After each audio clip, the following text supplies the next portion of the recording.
დილამშვიდობის ეთერშია დღის ნიუსრუმი, მე ვარ ლელა ბაღდავაძე. გიორგი ბაჩიაშვილი დაკავებულია სახელმწიფო უსაფრთხოების სამსახურის ინფორმაციით. ბაჩიაშვილის აყვანა მაშინ მოხდა, როცა ის წითელი ხიდისა და სადაღლოს შორის არსებულ ეგრეთ წოდებულ მწვანე საზღვრის მონაკვეთის მიმდებარედ გადაადგილდებოდა. ბაჩიაშვილს სავარაუდოდ გლდანის მერვე პენიტენციურ დაწესებულებაში გადაიყვანეს, სადაც უკვე მივიდა მისი ადვოკატი ლევან მახარაშვილი. ადგილზე იმყოფება ჩვენი ჟურნალისტი ეკა ლემონჯავაც და მოდით სწორედ ჩართვით დავიწყოთ თავდადელი გადაცემა გლდანის საპატიმრო ტერიტორიიდან. ეკა გვეტყვის იმას, რისი თქმაც ბაჩიაშვილის დაკავების გარემოებებთან დაკავშირებით ამ დროისთვის შეიძლება. ეკა, დილამშვიდობის, პირდაპირ ეთერში ხარ.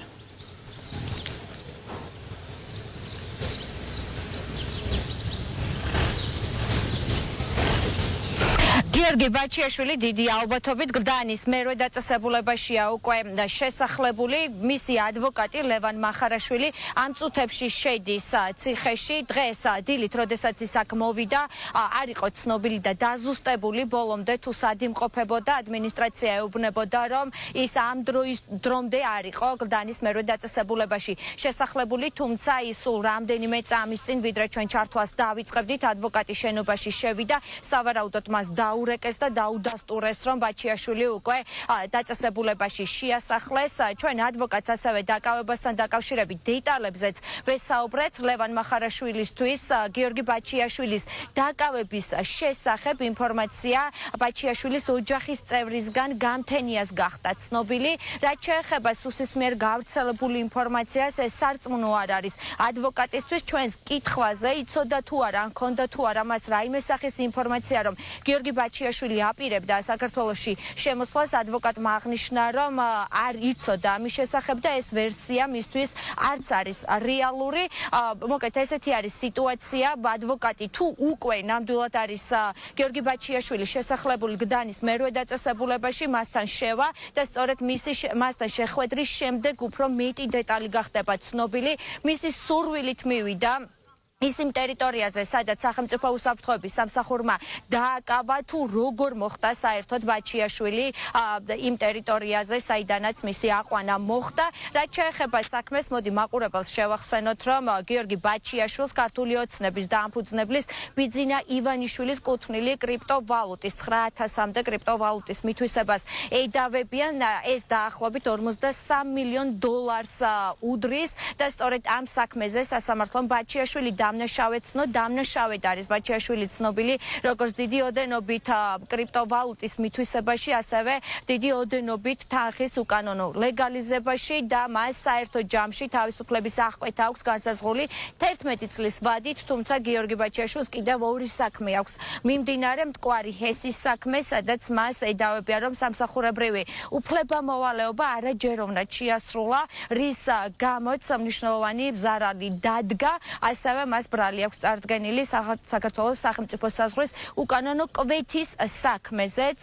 ეს სასამართლო პროცესები არის მიმდინარე და არსებითი განხილვის ეტაპზე არის და გიორგი ბაჩიაშვილს უკვე აღნიშნულ საქმეებზე, სასამართლო პროცესებზე დასწრება მოუწევს. მოკლედ ჩვენ ვრჩებით ჩვენი გადამღები ჯგუფი გლდანის მერვე დაწესებულებასთან და მას შემდეგ, რაც გიორგი ბაჩიაშვილს მისი უფლებადამცველი შეხვდება და გაესაუბრება, მეტი დეტალი გახდება ცნობილი.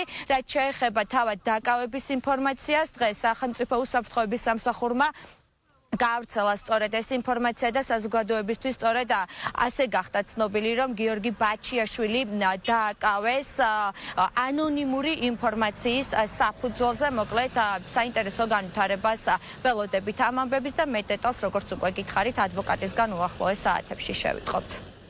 მადლობა ეკა, დაველოდებით შენგან მოვლენების განვითარების შესახებ ინფორმაციას. ეს იყო ეკა ლემონჯავა, ჩვენი ჟურნალისტი გლდანის მერვე საპატიმრო დაწესებულებიდან. ახლა კი ნიუსრუმი და ჩვენი პირველი სტუმარი, პოლიტოლოგ პაატა ზაქარიაშვილთან ერთად შევაფასებთ ყველაფერი იმას, რაც ახლა ქვეყანაში ხდება. ბატონ პაატა, გამარჯობა და მადლობა, რომ გვესწრებთ. დილამშვიდობის, მიესალმებით ჩვენს მაყურებელს.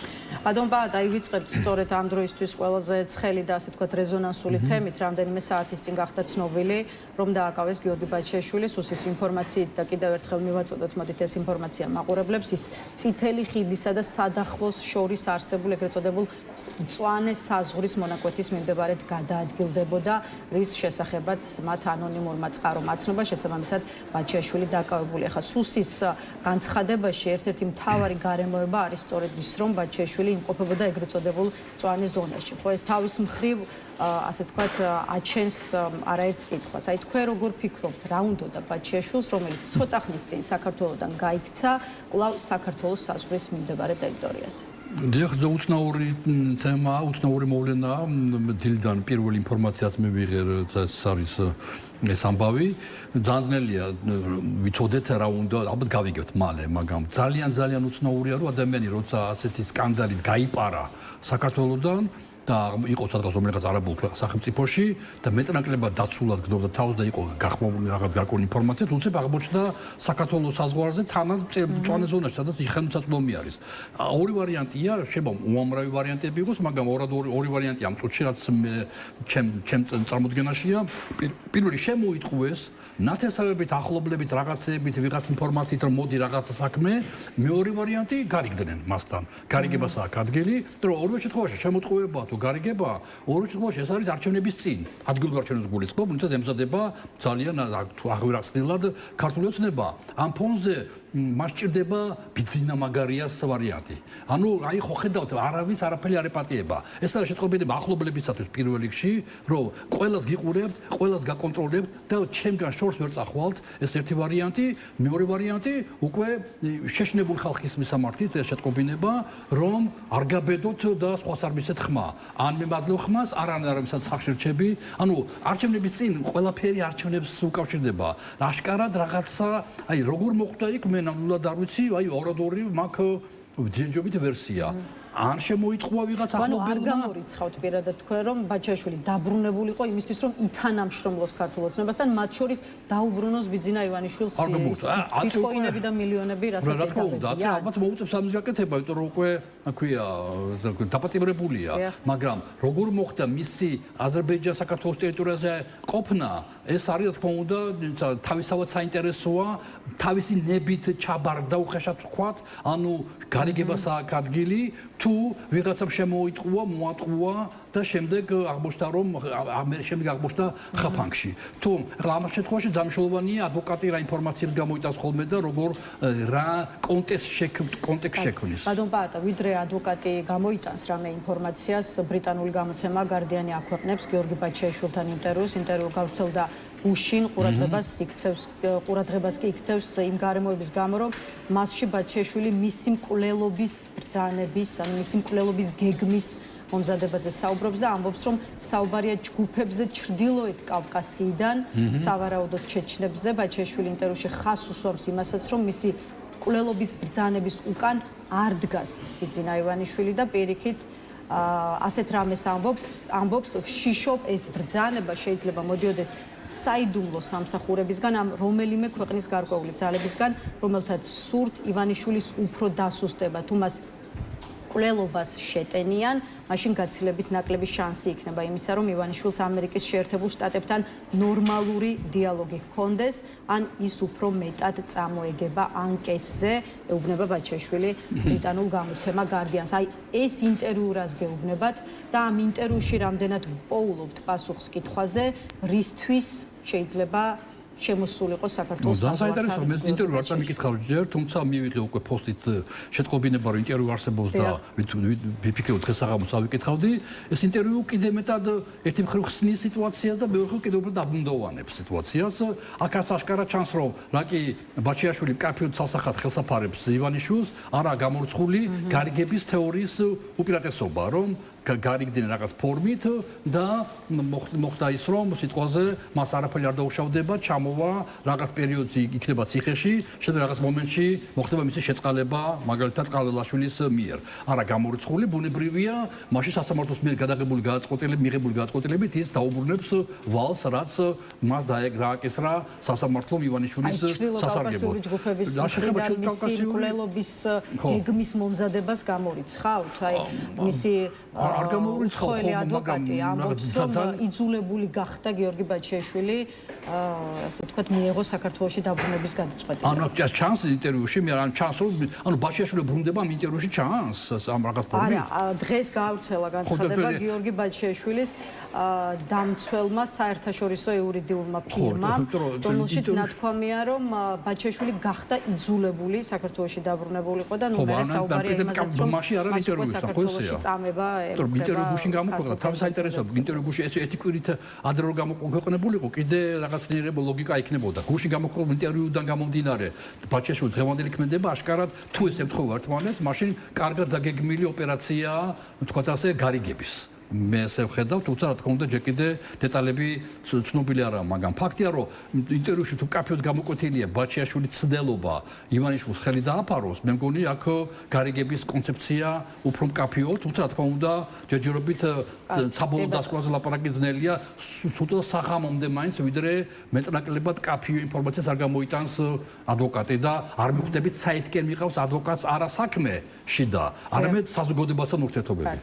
ვიდრე ვთქვათ გახდება ცნობილი უფრო მეტი იმის შესახებ, რატომ დაბრუნდა გიორგი ბაჩიაშვილი და რა უნდოდა მას საქართველოს საზღვრის მიმდებარე ტერიტორიაზე, მოდით სხვა თემებსაც გადავავოთ თვალი, მით უმეტეს რომ გუშინ იყო 26 მაისი და ჩაიარა 26 მაისმა საქართველოს დამოუკიდებლობის დღე, ერთი მხრივ სამხედრო კომპონენტებისგან წარმოდგენილი ღონისძიებით აღნიშნა ქართულმა ოცნებამ, მეორე მხრივ კი ვნახეთ სალომე ზურაბიშვილის ოპოზიციური პარტიების და სამოქალაქო საზოგადოების ორგანიზებული აქცია და მარშები, რომელმაც მოიცვა უკვე უშუალოდ რუსთაველის გამზირი, ანუ წელს იყო პირველი დამოუკიდებლობის დღე, როცა მოქმედ ხელისუფლებას, ასე ვთქვათ, რუსთაველის გამზირის დათმობა მოუწია. დედაქალაქის ცენტრალურ გამზირზე ვერც ერთმა სახელმწიფო უწყებამ ვერ შეძლო მისი სტენდის და ასე ვთქვათ, კუთხის მოწყობა, როგორც ეს ტრადიციულად ხდებოდა ხოლმე. შესაბამისად, როგორ შეიძლება შეფასდეს გუშინდელი 26 მაისი, რა განასხვავებდა 2025 წლის მაისს სხვა წლების 26 მაისის?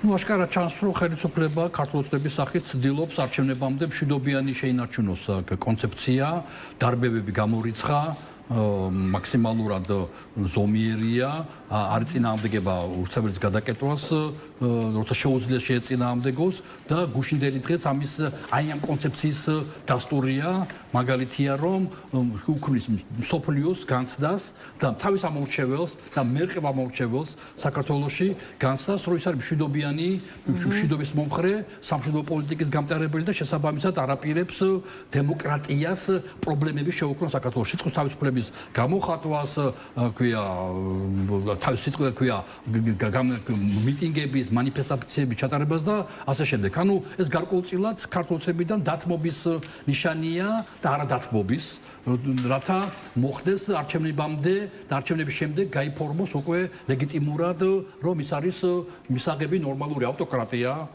კი ბატონო, არაფერს საერთო დემოკრატიასთან არ აქვს ავტოკრატია, სხვებზე არ არის უარესი, სხვებზე უკეთესია, მზად არის ჩემპიონი გახდეს ავტოკრატიულ სახელმწიფოებში თავისი, თქოთ ესე, მსუბუქი ავტოკრატიით და რატო არ გვაღიარებთ? დაახლოებით ამ ტიპის კონცეფციას ქმნის ეხლა ჩვენ თვალწინ კერავს ამ კონცეფციას ქართულსება და მე მგონი 26 მაისის, თქოთ ასე, ქცევა ქართულსებიდან ასე იკითხება. რა შეეხება ოპოზიციას, ოპოზიციაში არის აშკარად დაბნეულობა, იმიტომ რომ ის საზოგადოება ელოდა სალომე ზურაბიშვილისგან უფრო მკაფიობას. ბადობატა, ოპოზიციამდე და სალომე ზურაბიშვილამდე მივალთ იქამდე, მოდით ღონისძიების, გუშინდელი ღონისძიების ის ნაწილი ამოვწუროთ, რომელიც ქართულ ოცნებას უკავშირდება, მათ შორის აი გადავავლოთ თვალი გამოსვლების შინაარსს, რომელიც თავისუფლების მოედანზე გამართულ ღონისძიებაზე მოვისმენთ სწორედ მართველი პარტიის და ხელისუფლების პირველი პირების მხრიდან. რამდენიმე მესიჯს მინდა რომ გადავავლოთ თვალი, მაგალითად მიხეილ ყაველაშვილი უნდა გვესმოდეს, რამდენად ძვირფასია დამოუკიდებლობა, რომელსაც მუდმივი დაცვა და მოფრთხილება სჭირდება, სამშობლოზე ზრუნვა არ არის ერთჯერადი აქტი ან ვალდებულება, ეს უწყვეტი პროცესია. ირაკლი კობახიძე, ბოლო 2 საუკუნის მანძილზე საქართველოს არასოდეს ყოფილა ისეთი დამოუკიდებელი, როგორიც არის დღეს. დამოუკიდებლობის აღდგენის შემდეგ საქართველოს კვლავაც გადის ბიბლიურ 40 დღიან მოსეს გზას აღთქმული მიწისკენ. შალვა პაპუაშვილი დღეს მსოფლიოში არეული დროა, ჩვენ თვალწინ იშლება ღირებულებები, ირევა მტერმოყარე, ადვილია დაბნევა და თავგზის დაკარგვა. ჩვენი მთავარი ორიენტირი 3 ღვთაებრივი საუნჯეა, რომელიც დღემდე მოგვიტანეს მამული ენა და სარწმუნოება. მოკლედ ხელისუფლების პირველმა პირებმა ბევრი ისაუბრეს დამოუკიდებლობის მნიშვნელობაზე, მისი შენარჩუნების მუდმივი ბრძოლის საუცილებლობაზე და აი იმ სამი ღვთაებრივი საუნჯის დაცვაზე, რასაც ქვია სწორედ მამული ენა და სარწმუნება. რითი ხსნით, ასე მინდა გკითხოთ, იმ მესიჯებს, რომელიც გაჟღერდა ხელისუფლების პირველი პირების მხრიდან, თუ კი ყველა ამტკიცებთ, რომ ქართული ოცნება არათუ ბევრი ბრძოლით და სისხლით მოპოვებული ამ დამოუკიდებლობის დასცვასა და გამტკიცებას ცდილობს, არამედ პირიქით ქვეყანას სწორედ დამოუკიდებლობას აკარგვინებს. ეს არის რა თქმა უნდა სუფთა დემაგოგია, რასაც ეკადრულობენ ბოდვითი წარმოსახვეები, იმიტომ რომ საკმარისია ნებისმიერ ჩვენმა მაყურებელმა სიტყვა დამოუკიდებლობა ჩაანაცვლოს სიტყვით იზოლაცია, რომ ყველაფერი უფრო გასაგები იქნება. ასეთი იზოლირებული, ასეთი მსოფლიოში დაკარგული სახელმწიფო, როგორც არის საქართველოს, თანაც მნიშვნელოვან გეოპოლიტიკურ ადგილზე, შეიძლება ახლა არ მინდა არავის რა ქვია რაღაც ჩრდილი მივაყო, მაგრამ ესე კამბოჯას ადგილზე არა ვარ, სადაც თუ არ ჩახვედი, რა ხდება იქ არიცი და სულ სხვა რეგიონალური ფუნქცია აქვს. საქართველოს გეოსტრატეგიული ფუნქცია აქვს, არის გზასაყარზე ევროპასა და აზიას შორის, კავკასია, ახლო აღმოსავლეთი და ასეთ უნიკალურ ადგილზე, ასეთი დაკარგული, ღვთისგან დაკარგული სახელმწიფო როგორც საქართველოს დღეს საერთოდ არავის არ ახსენდება საქართველოს. მაგალითად, ქვია, ჩვენმა ძლევამოსულმა მეზობელმა, თურქეთმა, ერდოღანმა მოიარა მთელი მსოფლიო. წნებშია კაცი, მაგრამ სადაც კი შეიძლება ყველგან ჩავიდა, ალბანეთში, სად არ დადის, არასდროს არ ჩამოსულა რამდენი ხანია საქართველოში. პრემიერ-მინისტრი, დე-ფაქტო პრემიერ-მინისტრი კობახიძე, რაც გახდა ეს დე-ფაქტო პრემიერ-მინისტრი, არ ჩასულა სიტყვაზე თურქეთში. აზერბაიჯანსა და სომხეთს იქეთ არ გაესვლება და უნგრეთი კიდევ კაი უნგრეთი ორბანი არსებობს. ანუ ასეთი არანაირად საინტერესო, უღიმღამო სახელმწიფო, როგორც არის დღეს საქართველოს, არასდროს არ ყოფილა ბოლო 200 წლის განმავლობაში, რა თქმა უნდა, პასუხი არის ეს და ეს არის დამსახურება მხოლოდ ქართული ოცნების. გაიმარჯვებს მალე უკრაინა, ყველა ფორმით ჩანს უკრაინა უფრო წარმატებულია ვიდრე ბევრს უნდა საქართველოში, მნიშვნელოვნად წარმატებულია, რა თქმა უნდა, იდეალური გამარჯვება არ იქნება, მაგრამ რუსეთი ვერ მიაღწევს თავის მიზნებს უკრაინაში. აშკარად ჩანს, რომ როგორც იქნა ტრამპის ცნობიერებაშიც, როგორც იქნა შეიჭრა პუტინის, თქვათ ასე, მტრული განწყობები მის მიმართ უკვე და რომ ამაზე ქვია მანიპულაციას ახდენს ტრამპისაც და იმედია რომ დაიწყება რაღაც პროცესები, სადაც კიდევ და წარმოაჩენს, რომ საქართველოს არავის არ აინტერესებს და ეს არის მთავარი, თუ შეიძლება ასე ითქვას, შედეგი ქართული ოცნების, აი, ქვია, მოღვაწეობისა და თქო ეს არის ძალიან გულისხმობ, რომ ამ უნიკალური სიტუაციის გამოყენება შეიძლება საქართველოს მიერ მშვიდობიანი ფორმებით, რათა ყოფილიყო წამყვანი სახელმწიფო რეგიონში. ბადობა და ერთი კითხვა დავსვათ, მოდით იმ მისალოც წერილებზეც, რომელიც სხვადასხვა ქვეყნიდან გამოიგზავნა საქართველოში, ყურადღება მიიქცია იმ გარემოებამ, რომ წერილების დიდ ნაწილში მილოცვის ადრესატი იყო არა საქართველოს ხელისუფლება, არამედ ქართველი ხალხი, ხო, ანუ დასავლური ქვეყნების ხელისუფლებების უმეტესობამ 26 მაისი საქართველოს დამოუკიდებლობის დღე მიულოცეს სწორედ ქართულ ხალხს და არა უშუალოდ ქართულ ოცნებას და მის ხელისუფლებას. აი თვითონ დასავლურმა ქვეყნებმა რა მესიჯი გამოუგზავნეს ამით ქართულ ოცნებას და მეორე მხრივ რა შანსი რჩება საქართველოს სახელმწიფო ძალას, რომ აი ეს სიტუაცია რაღაცნაირად თავის სასარგებლოდ შემოატრიალოს. ხო, ქვია, მესიჯი არის კაფეო, რა თქმა უნდა, რომ დასავლური განსაკუთრებით დემოკრატიული სამყარო არ თulis საჭიროდ გადახედოს თავის არაღიარების პოლიტიკას საქართველოს ხელისუფლების მიმართ და მის მიმართ აქვს ესეთი იგნორირების პოლიტიკა ასეთ დღეებში როგორც არის 26 მაისი შეიძლება იყოს სხვადასხვა პოლიტიკური ღონისძიებები გარდა ამისა საქართველოში სადაც ჩანს დემოკრატიული სამყაროს მიერ არაღიარების მომენტი ანუ მათთვის მიუღებელი ეს პროცესები რაც მიდის საქართველოში არის ჩანს არა მარტო მოლოცვაში რომელიც კორექტულია და ხალხს მიეკუთვნება და არ გადაუვლის მაგალითად ოცნებას, მაგრამ იგივე ვაიმარის სამეულის განცხადებები იყო ძალიან კაფეო. ანუ ცალკე განცხადებები კიდევ უფრო ცხადყოფს რამდენად მიუღებელია მათთვის საქართველოში მიმდინარე ანტიკონსტიტუციური, ანტისახელმწიფო, ანტისაკათოლოს პოლიტიკა, როცა შენს მიერ კონსტიტუციაში, შენს მიერ ჩაწერილ პოზიციებს უარყოფ, როგორც არის ევროკავშირისა და ნატოს მიმართ სიარული და დემოკრატიული ინსტიტუტების გამყარება. ამ ფონზე ბუნებრივი ეს არის იგნორირება, მაგრამ რა რესურსები აქვს ქართულ ოცნებას ეს არის ერთი რესურსი არის ადგილობრივი არჩევნები.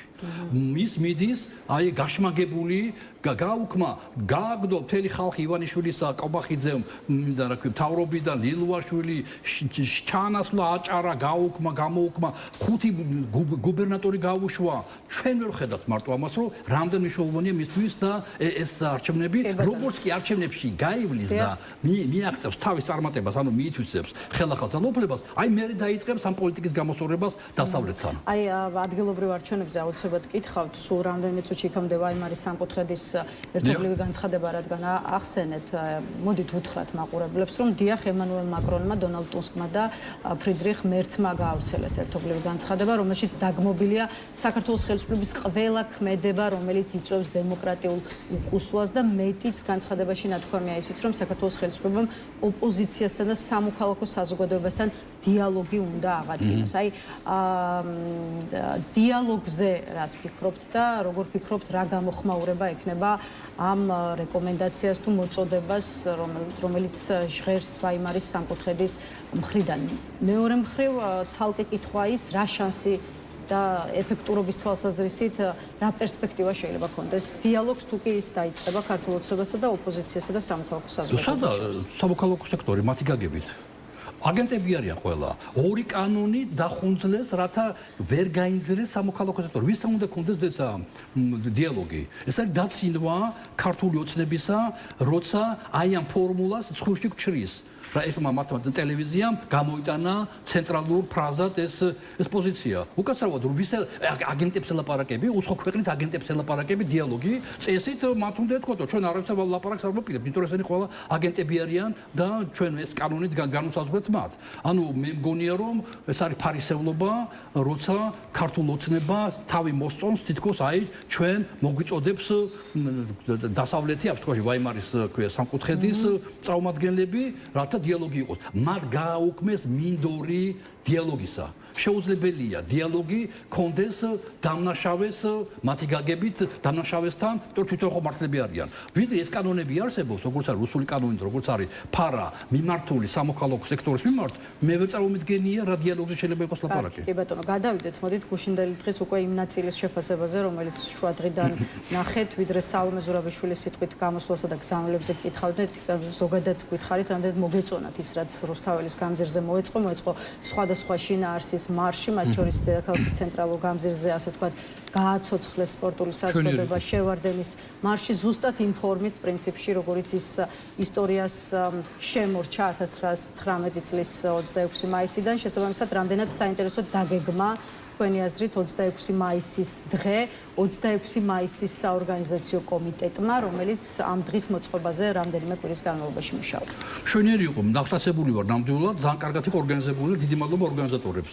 ნამდვილად იყო წარმომადგენლობითი ყველა საზოგადოების თქვათ ასე ჯგუფები იყო წარმოდგენილი პოლიტიკური პარტიები, სამოქალაქო სექტორი, სხვა გააცოცხლეს ისტორიული კადრები და შემდეგ, ანუ ნამდვილად წულს ვერ დავდებ მე და ქვია არც ველოდი ასეთ კარგ წარმოდგენას. ეს ერთი, მეორე არ იყო არანაირი პროვოკაცია, არ იყო არანაირი დაძაბულობა, რაც მეტყველებს ქვია ქართულ ოცნება ხორცელებდა ინფორმაციას, რომ პროვოკაციას ველოდებიოთ. ანუ რაღაც ინფორმაცია ქონდა, ვითომ ხომ თავი ჭკუით, არაფერი არ გამართლა და ჩაუვარდა კოზი ნაცარში ქართულ ოცნებას რომ ელოდა რომ მოხდებოდა რაღაც გარკვეული პროვოკაციები და ეს აქციის მონაწილეებმა წინამდებობს ქვია მონაწილეებმა ღირსეულად ჩაატარეს 26 მაისზე უნდა ულოცავ მათ ყველას საქართველოს ასე კარგად ჩატარებულ ჩვენთვის მნიშვნელოვან დღეს 200 არ არსებობს ამაში მაგალ მე არა ვარ აღტაცებული სალომე ზურაბიშვილის გამოსვლით ბუნდოვანი იყო ძალიან ორაზროვანი ხო წეღანას თქვით რომ ისურვებდით უფრო მეტ კონკრეტიკას და მკაფიობას რა დაგაკლდათ უფრო მეტი რომ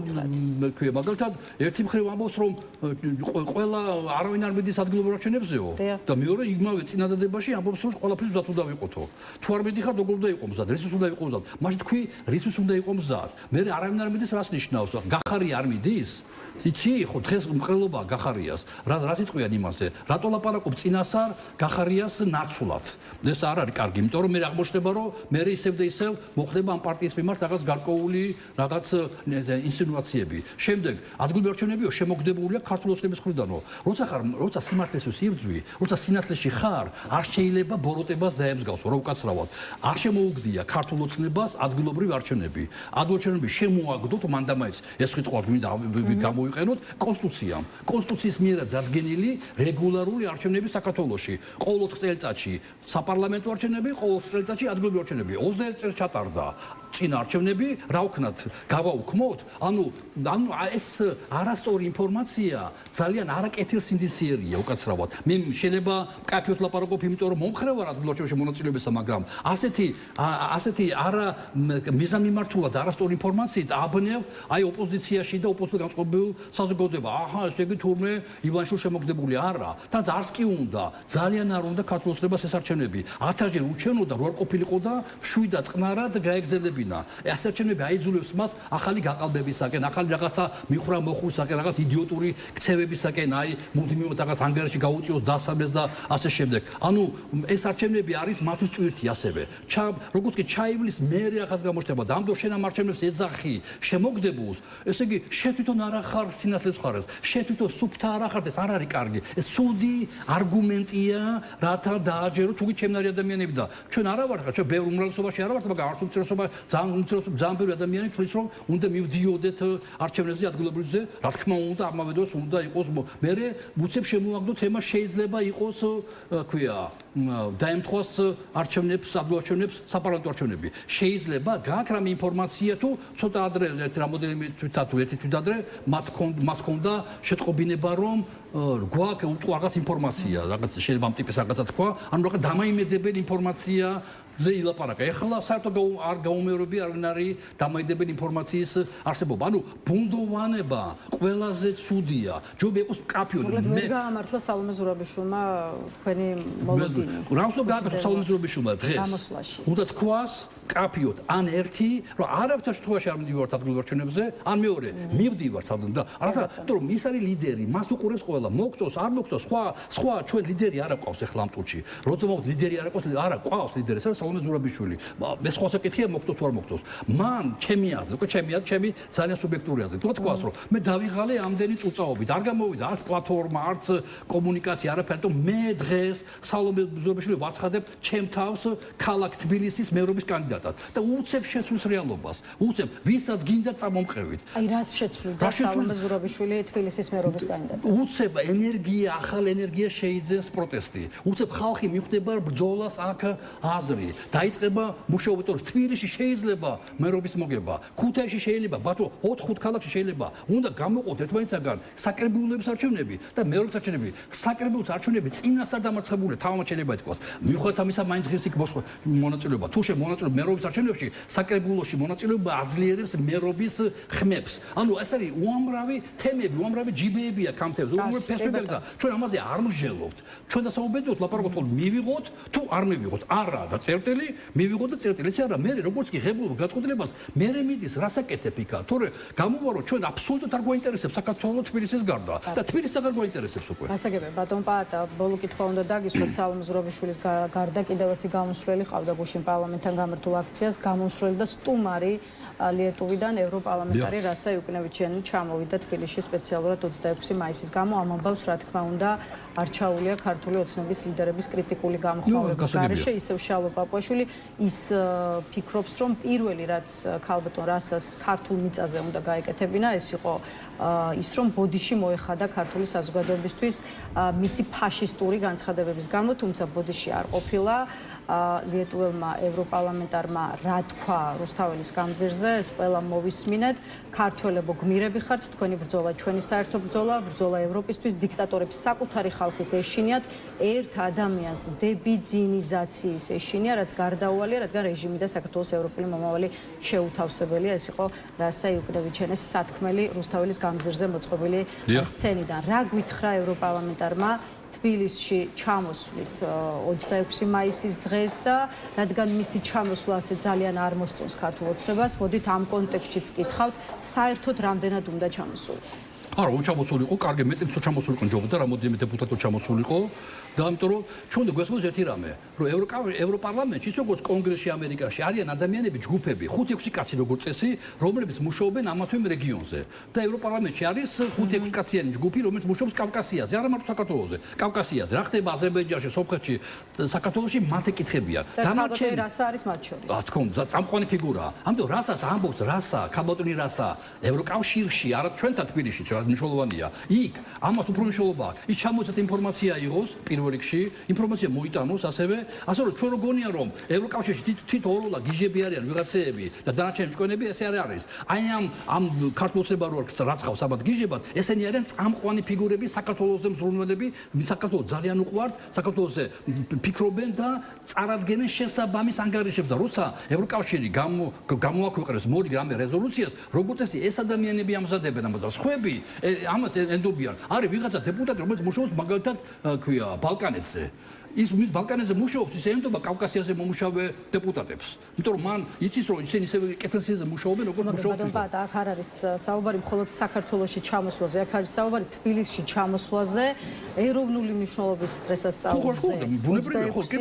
მაისის ღონისძიებაზე და სიტყვით გამოსვლაზე. რა თქმა უნდა, ბუნებრივია. ჩვენ არ დაგვაქვს რომ პარლამენტის წევრი არის დამოუკიდებელი ფიგურა, ნებისმიერი პარლამენტ დემოკრატიული პარლამენტის წევრი მით უმეტეს, თუ არ არის ავტორიტარული რეჟიმის პარლამენტის წევრი და მას უფლება მიიღოს ის გადაწყვეტილება, რასაც ჩათვლით საჭიროს. ეს ერთი, მეორე თავის ფულით ხوار ჩამოდის ბიუჯეტის ფული, ევროკავშირის, ანუ ის ამართლებს ამას, ის წერს სადღაც, რომ მე მივიდივარ საქართველოში 26 მაისს, ამადა ამ დღეს, რათა გამახორციელო ჩემი ფუნქცია, რაც მე მევალება ევროპარლამენტში მუშაობით, მე ვარ შესაბამისი კომისიის წევრი, რომელიც ევალება საქართველოში მიმდინარე პროცესებზე მუშაობა. კი ბატონო, მადლობა სტუმრობისთვის. მადლობა იმისთვის, რომ დაგვითმეთ დრო, პაატა ზაქარიშვილს ვიმშვიდობებით, სწორედ ის პასუხობდა ჩვენს კითხვებს. ახლა რეკლამის შემდეგ თაზო დათუნაშვილი შემოგვერთდება, ასე რომ დაგვერდით.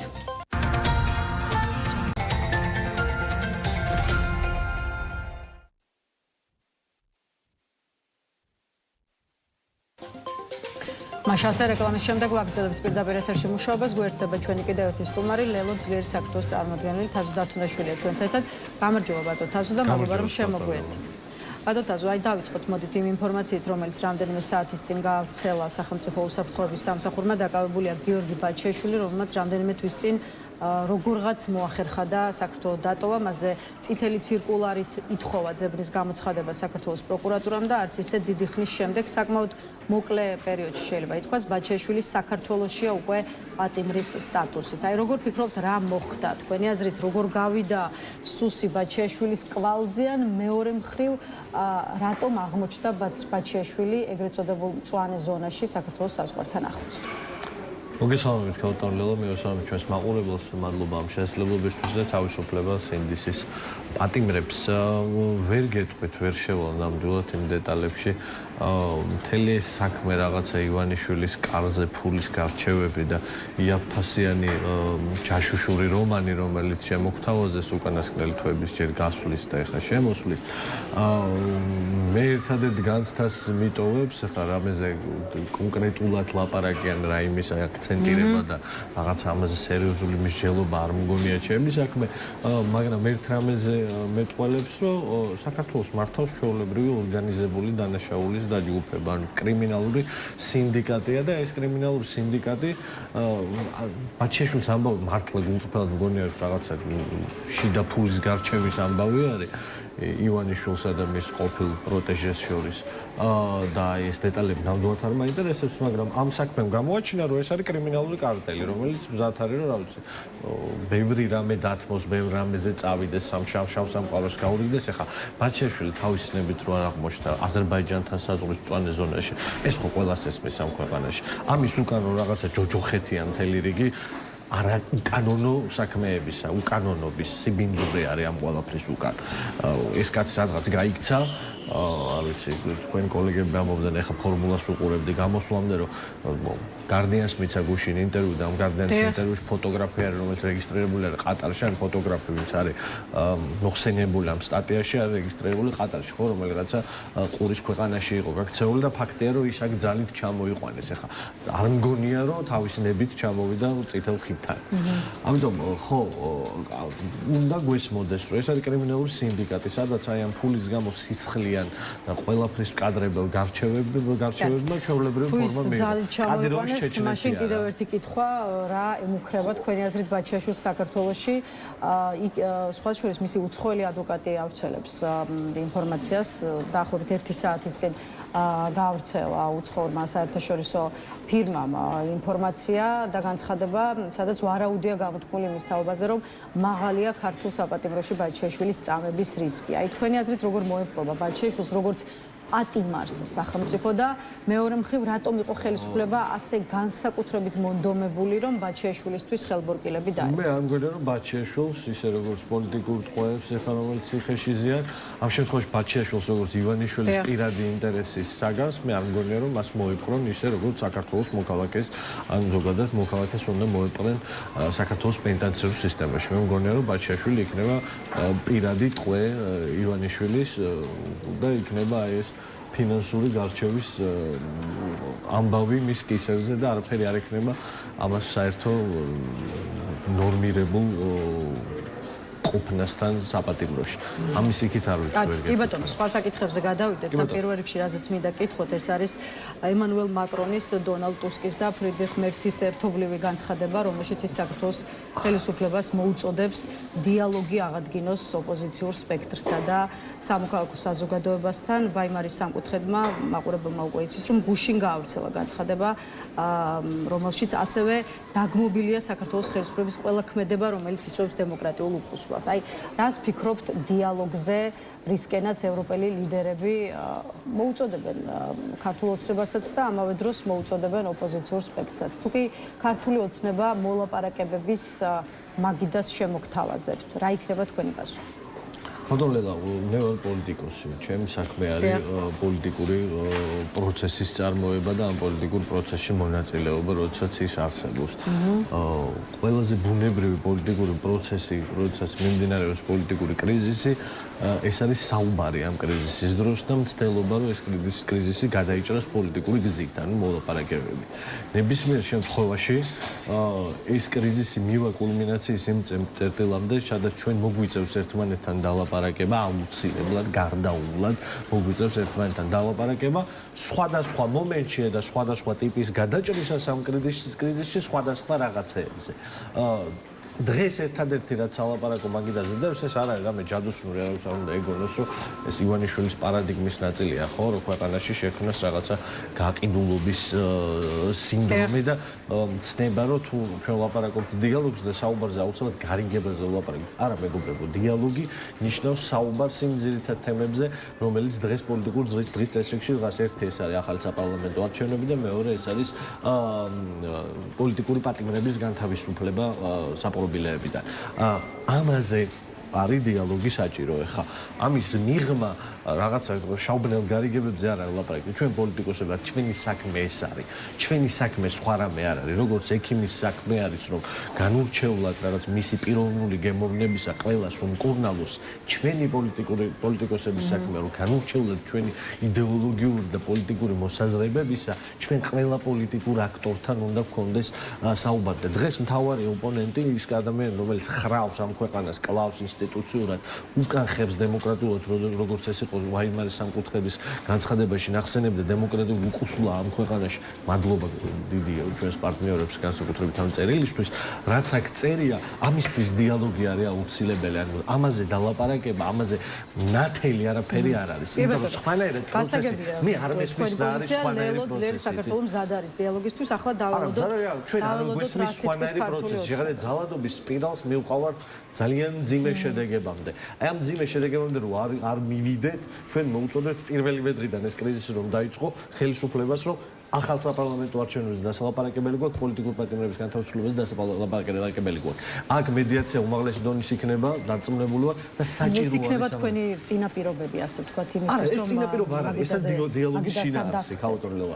დიალოგის შინაარსი არის ეს მხოლოდ. რამე ამიტომ დავიწყებ მთელი ეს ამბავი, ამიტომ მომყევი, რომ რამე ჩაუბნელ გარიგებაზე კი არ არის ლაპარაკი. ჩვენ იმისთვის, რომ შევთანხმდეთ, როგორ დავნიშნავთ ამ ახალ არჩევნებს, რომ შევთანხმდეთ იმაზე, როგორ გავანთავისუფლებთ პოლიტიკურ პატიმრებს, ამაზე რა თქმა უნდა მზად ვართ ნებისმიერ მომენტში, ნებისმიერ დროს ვილაპარაკოთ.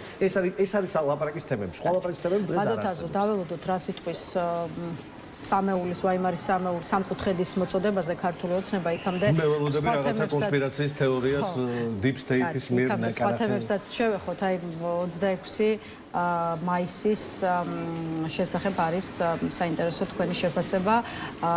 დღის პირველი ნახევრით დავიწყოთ, როცა ქართულმა ოცნებამ ჩაატარა ის ღონისძიება, რომელიც დაგეგმილი ჰქონდა თავისუფლების მოედანზე მოხდა სამხედრო დანაყოფების გამოყვანა, ახალწეულებმა დადეს ფიცი და ხელისუფლების წარმომადგენლებმაც სიტყვით მიმართეს საზოგადოებას. შესაბამისად, რა სიტყვით 26 მაისის დღის პირველ ნახევარზე, როცა ქვეყნის დამოუკიდებლობა ქართულმა ოცნებამ მის მიერ ორგანიზებული ღონისძიებით აღნიშნა.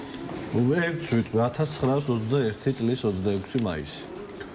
ფილიპე მახარაძემ ჩაიბარა აღლუმი. სიტყვით გამოვიდა ცნობილი ბოლშევიკი იმ დროისთვის ამხანელი კიროვი და სხვები ქართული ბოლშევიკები ბუდმ ივანიას შემდეგ ყველა დაპირდა საქართველოს მაშინდელ მოქალაქეებს საქართველოს დამოუკიდებლობის დაცვა და ზუსტად ერთ წელიწადში მიტინგი დაშალა, რომელიც დამოუკიდებლობის დღის აღსანიშნავად შეიკრიბა. აი ეს შთაბეჭდილება დატოვა სტერილური თეატრალიზებული აღნიშვნა და არა ზეიმი საქართველოს დამოუკიდებლობის დღისა, როგორც რაღაცა განყენებული კომერციული პროდუქტისა, მარკეტინგული პროდუქტისა. აი ეს ვნახე დღის პირველ ნახევარში. რაღაცა მარკეტინგის, უნიჭობის და პოლიტიკური შინაარსისგან დაცლილი ღონისძიების ერთობა. აი ეს იყო დღის პირველი ნაწილი. თუ ვინმეს უნდა ნახოს, როგორ გამოიყურებოდა 21 წლის 26 მაისს და როგორ გამოიყურებოდა ბოლშევიკების აღნიშნული საქართველოს დამოუკიდებლობის დღე ესე. აი ესე გამოიყურება.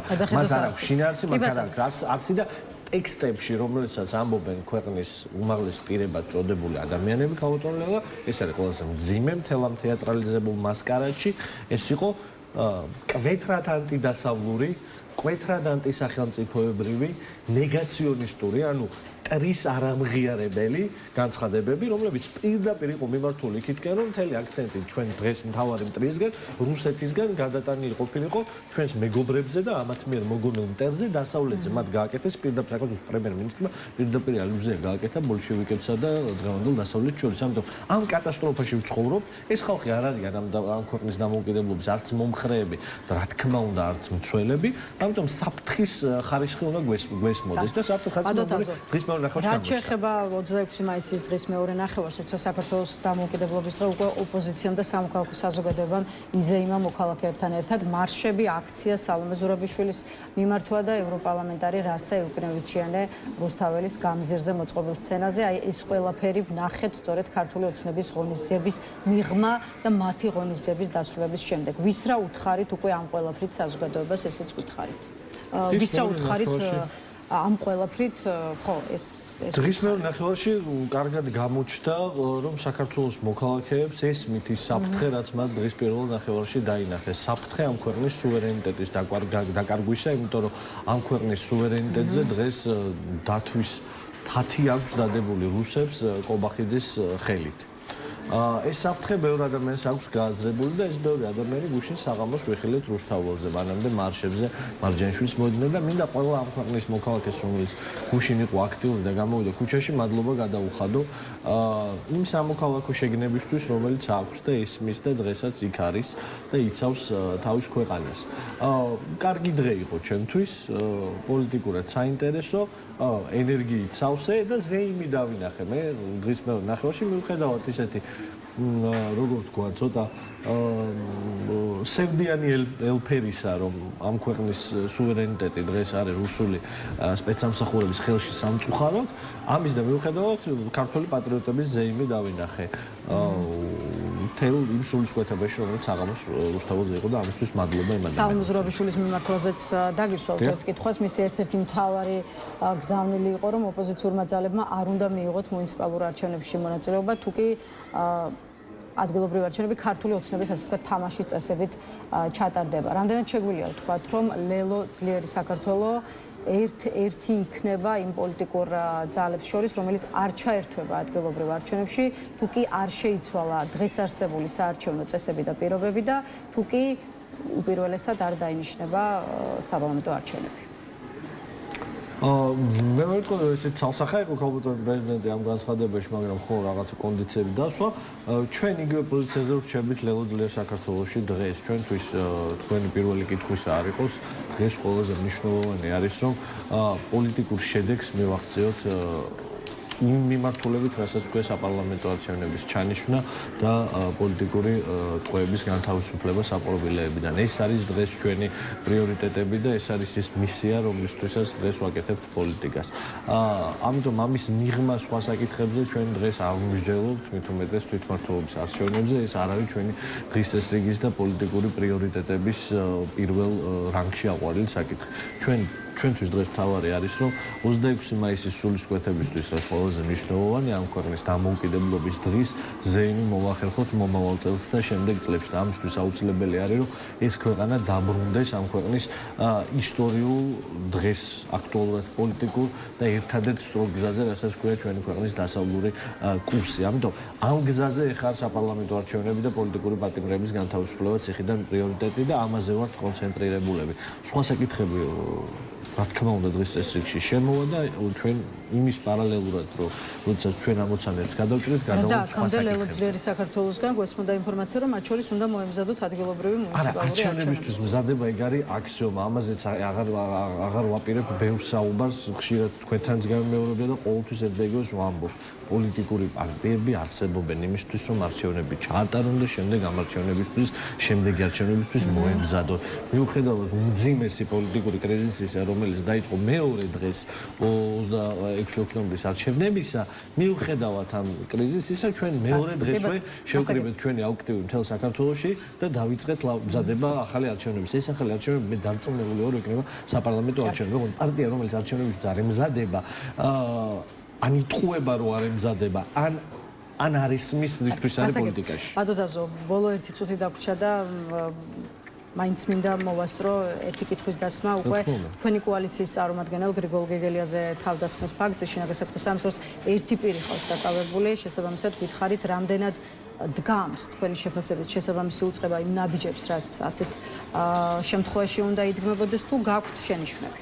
მე ვგმობ ნებისმიერ ტიპის ძალადობას, რომელიც მოხშირდა ჩვენ საჯარო სივრცეში პოლიტიკურად და ზოგადად საჯაროდ აქტიურ ადამიანებზე და რა თქმა უნდა ჩემი სრული სოლიდარობა გრიგოლს. ვერ გეტყვით დეტალებს, იმიტომ რომ საქმისზე ეს ინფორმაცია არ მაქვს. მე როგორც ვიცი, ეს პირი იდენტიფიცირებულია და დაკავებულია. ამის შემდეგ როგორი იქნება მოვლენების განვითარება, ეს არის ძალიან მნიშვნელოვანი. ანუ დაისჯება თუ არა ეს ადამიანი ჩადენილი დანაშაულისთვის კანონის შესაბამისად ყველა პროცედურის დაცვით. ეს იქნება სიგნალი არა მარტო ჩემთვის, არამედ ამ ქვეყანაში ყველასთვის, ყველა მხრიდან, ყველა შეხედულების ადამიანისთვის, რომ ადამიანზე ძალადობა პოლიტიკური შეხედულებების გამო ჩვენ შეიძლება ძალიან განსხვავებულ პოზიციებზე ვიდგეთ, მაგრამ არ უნდა დავკარგოთ ადამიანობა, მორალი და არ უნდა დავკარგოთ საზოგადოების ქცევის წესები და ეს დამეთანხმებით, რომ ძალიან გავრცელებული ფორმა გახდა პოლიტიკაში ურთიერთობის რაღაცა ბილდსიტყვაობა, ქართულ მოცემამ დაამკვიდრა ეს ტრადიცია ბილდსიტყვაობის და ადამიანებზე ფიზიკური ზეწოლის და თუ ვინმე ამისთვის დაიჯდება ეს პრეცედენტი იქნება, ამას მხოლოდ მივესალმებ. ჯერჯერობით ეს პროცესი აკეთებ მინდა. მადლობა ბატონ თაზო სტუმრობისთვის, დაგემშვიდობებით. თაზო დათონაშვილი პასუხობდა ჩვენს კითხვებს. დღეს ნეws room-ი ამით დასრულებულია. ერთმანეთს უკვე ხვალთ 11 საათზე შევხვდებით. ნახვამდის.